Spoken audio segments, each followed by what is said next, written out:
What up, gamers? I'm Aaron, and the start of the expansion is always the best time to play WoW.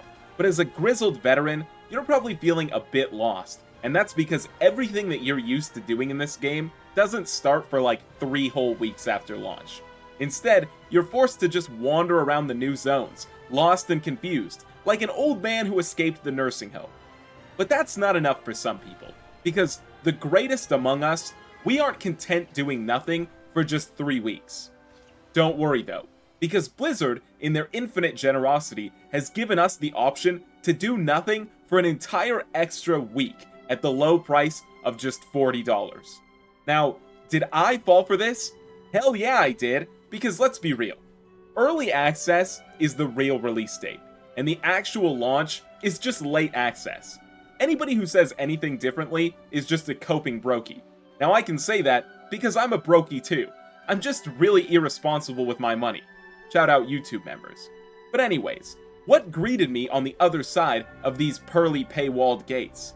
Well, leveling mostly, but something strange happened to me halfway through. Because normally, I zip through leveling every expansion. I turn in every quest automatically, and I skip every cutscene. But this time, I made the grave mistake of watching just one cutscene.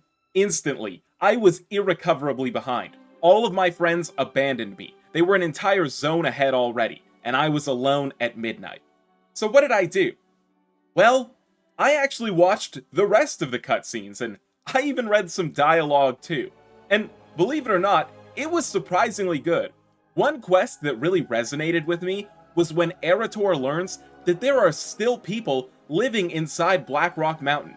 They build their entire lives off of events that happened over 20 years ago, and they refuse to accept that the world has moved on since then.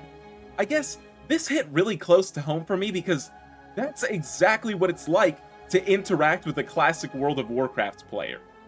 But anyway, after I finished leveling up, it was time to gear up, and the obvious candidate was world quests. I was too attached to any of my Manaforge Omega gear to replace a single piece until max level.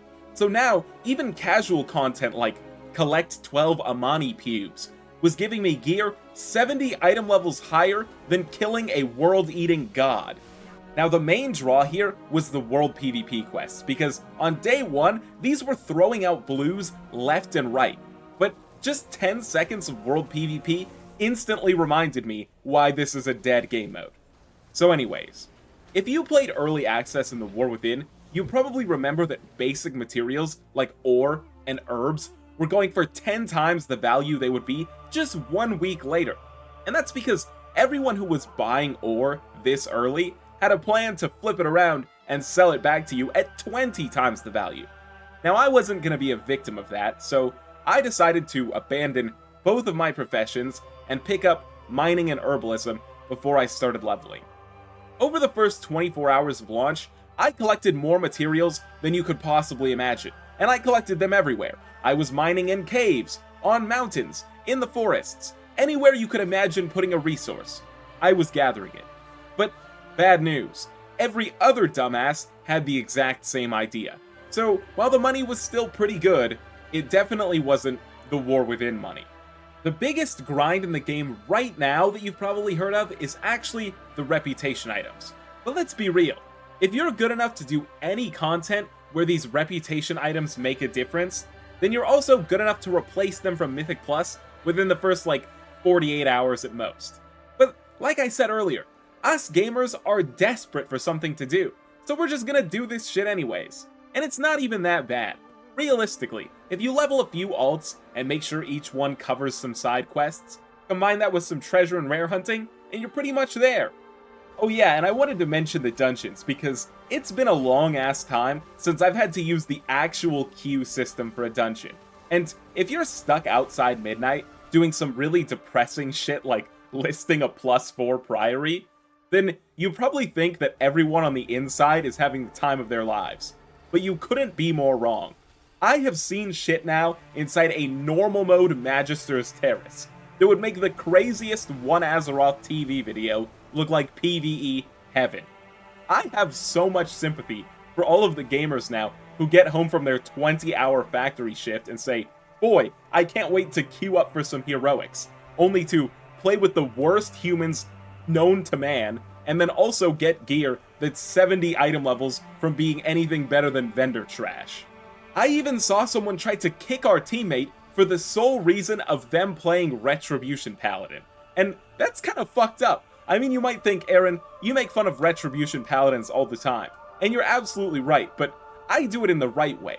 You're not supposed to just bully them. They're like babies. You need to supervise them, make sure they don't choke on anything small enough to put in their mouth, and take care of them so that they don't grow up into something much worse, like a Windwalker one trick. So I guess what I'm trying to say is that maybe us early accessors aren't any better than the plebes we left behind in the War Within. All of us WoW players are equally shitty, so fuck it, open the floodgates. Now, good news on that front, I think you're gonna have a great time, because once you get past the initial frustrations of all of my spells are gone, there's a lot to like here. I think Midnight is going to be very good to us, and if you want to make the most of it, then consider checking out some of my other content. But until then, I'm Aaron, and thanks so much for your time. Peace.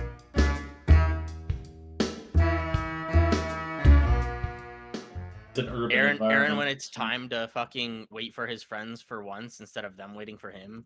I don't think I will, actually.